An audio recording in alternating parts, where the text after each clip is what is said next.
Dexter, ano bang risks ang pinag-uusapan natin dito? Hindi ko alam. Manghina siya o total na mawala ang lakas ni Boris. Medyo delikado pero... Sige. Susugal ko na yan. Okay.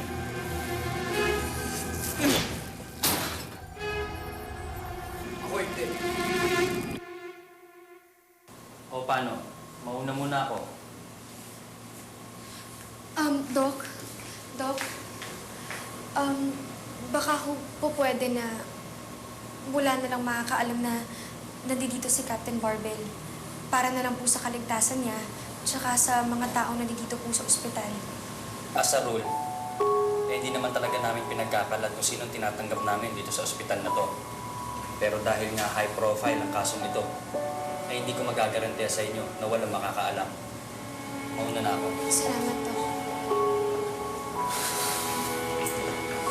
Kit, mabuti pa siguro. Tawagan mo na muna si Mang Joe para masiguro natin may magbabantay kay Captain Barbell habang nandito siya sa ospital. Bobby, kanina ko pa tinatawagan si tatay para sabihin na nandito tayo. Kaso hindi ko talaga siya makontak. Siguro, puntahan mo na lang siya para makapag-request ka na. Kailangan kasi may magbantay dito kay Captain Barbell. So, ikaw na lang magbabantay? Sige, ako na lang magbabantay dito. Sige, Bobby, babalik ako agad ah. Ikaw nang bahala sa kanya.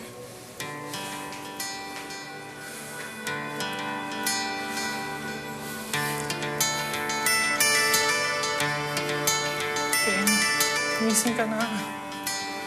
Ano ba nangyayari sa'yo? Kailangan malaman ni Lola ang nangyari. Teng, dito ka lang ah. Babalik lang ako agad.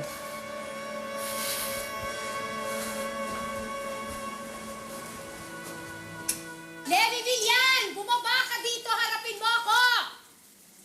Levi! Ikaw na ako! Levi! Gusto kong kausapin si Levi. Gusto kong kausapin. Levi, bumaba ka nga dyan. Bitawan niyo nga ako. Kakausapin ko lang naman siya. Levi, ano ba? Bumaba ka nga dito. Bitawan niyo nga siya. Oo!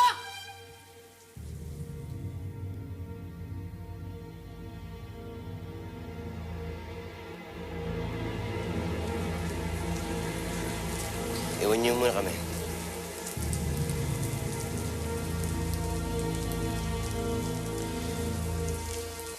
Alexandra.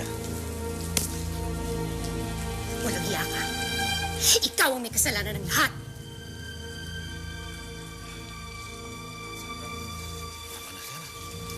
Wala akong kasalanan.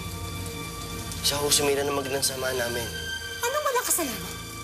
Ikaw ang may kasalanan kung bakit nagkaganon ng anak ko? Bakit? Anong nangyari sa kanya? Hindi na siya nagsasalita. Hindi niya kami kinakausap. Parang nawawala siya sa sarili niya dahil sa ginawa mo sa kanya. Sorry po, hindi ko po ginusto yung nangyari sa amin ni Clarice. Minahal ko ho siya. Buisit na pagmamahal yan. Levi, layuan mo ang anak ko. Huwag na huwag ka nang lalapit sa kanya. Layuan mo ang anak ko!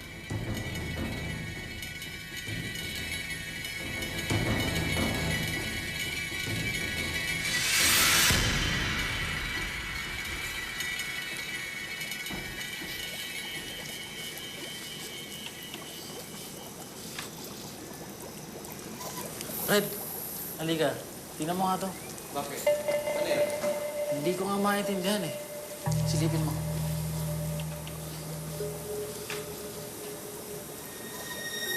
Saan galing yan? Kaninong dugo yan? Doon daw sa superhero. Kay Captain Barbell. Parang luwing-liwanag ang dugo niya.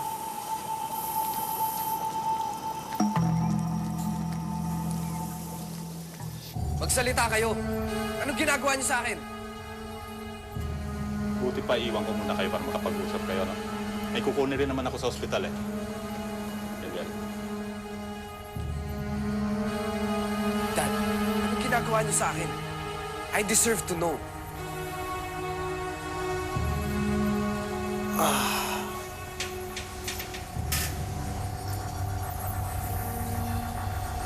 Totoo, ginagamit namin ang dugo mo. Isinasali ni Dexter sa akin ang dugo mo para gamutin ang sakit ko. So, totoo pala. Pinag-i-eksperimentohan niyo ako.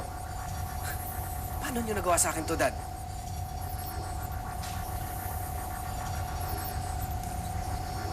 Sorry, Boris, kung hindi namin inamin sa'yo. Meron akong malubhang sakit. Unti-unti nang naatake ang aking nervous system.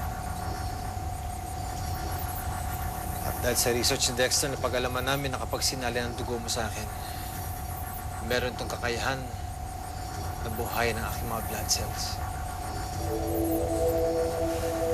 Pero bakit? Bakit may kakayahan ng dugo ko? Ito rin ba yung dahilan kung bakit ako malakas? Boris, dahil isa kang superhuman. Superhuman? Paano naman ako naging superhuman? Dahil sa genetic engineering na ginawa namin nung bata ka pa.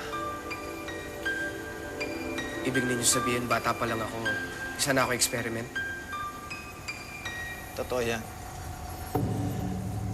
Bata ka pa lang, meron ka ng sakit. Napilitan kami ni Dexter na gumawa ng isang eksperimento para magamot ka. At ito naging resulta. Boris, maniwala ka. Kung hindi lang talaga kailangan, hindi namin gagawin to.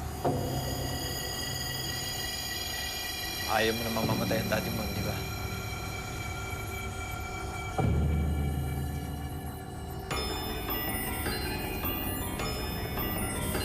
Hindi lang ako nakakita ng ganong klaseng tingin.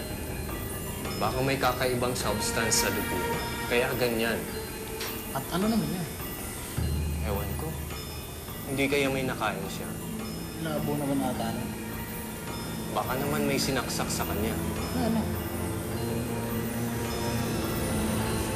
Kaibigan, dumating na ba yung resulta ng dugo na pinacheck ko sa inyo?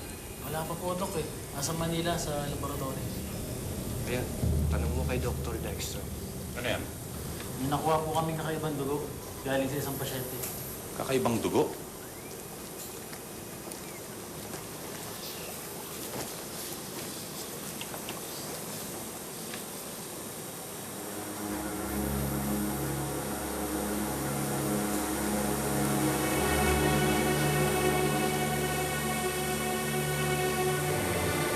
Kaninong dugo to? Kanino?